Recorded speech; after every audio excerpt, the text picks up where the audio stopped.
महाराज जी, मेरा क्वेश्चन है कि अभी आपने शुरुआत में बात करी कि हर व्यक्ति ने पाप किया है, और अभी आजकल अपन देख रहे हैं कि काफ़ी सारे कथावाचक या संत दूसरे संत का अपमान कर रहे हैं या हमारी राधा रानी के लिए वो गलत कह रहे हैं।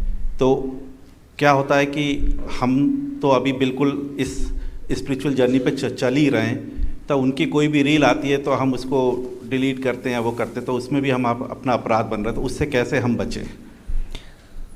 पहली बात तो जो आपने कही कि आजकल संत महात्मा एक दूसरे पे, है ना, तो आपने कभी भी जब भी सनातन में ऐसी कोई बात आई होगी, क्या हमको हमारी रील देखी एक दूसरे के अगेंस्ट में? कभी कोई वीडियो देखा है?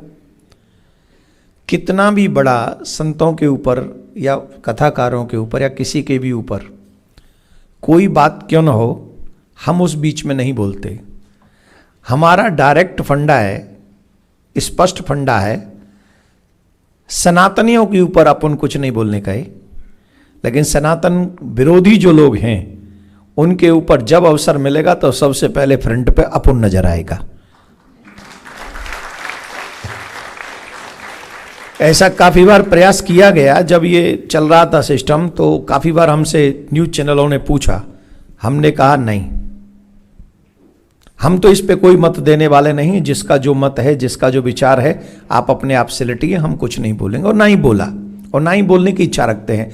अपने द्वारा हम लोग जितना प्रयास कर सकते हो धर्म का साथ देना चाहिए, जिससे थोड़ा भी नुकसान हो या नुकसान होने की संभावना भी हो। एक एक महात्मा से करोड़ों करोड़ों लोग जुड़े हैं, लाखों लोग जुड़े हैं एक एक कथाकार से।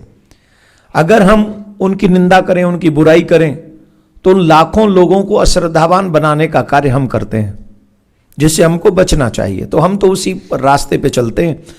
रही बात जो हमें भगवान की तरफ लेकर जाए,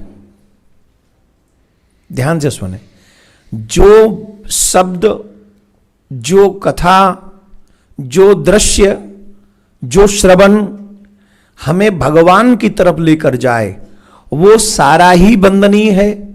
और जो हमें भगवान से दूर कर दे, वो सारा ही निंदनीय है।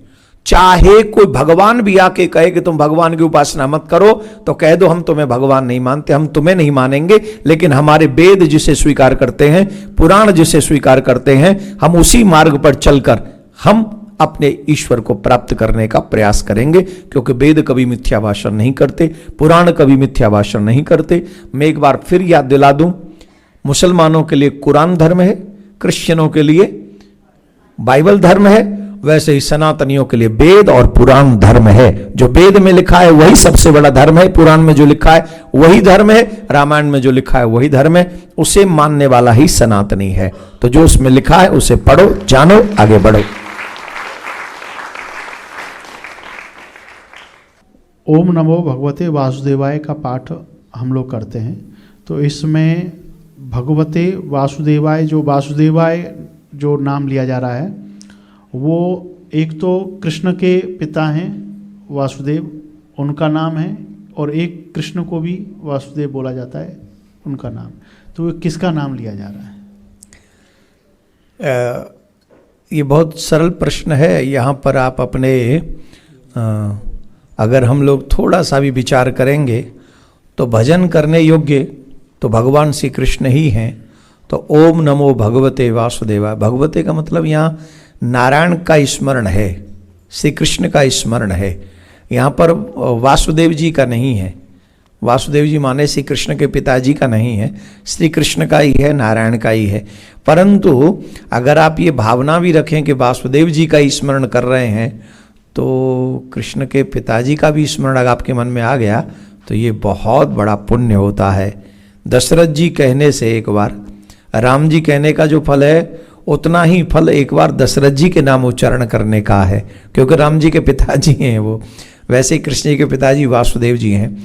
परंतु जो आपका प्रश्न है कि यहाँ ओम नमो भगवते वासुदेवाय में किसका स्मरण है, तो वो स्मरण स्पष्ट ही भगवान श्याम सुंदर का ही है, कृष्ण का ही स्मरण है। राधे राधे। हर घर में गूंजे सनातन की आवाज।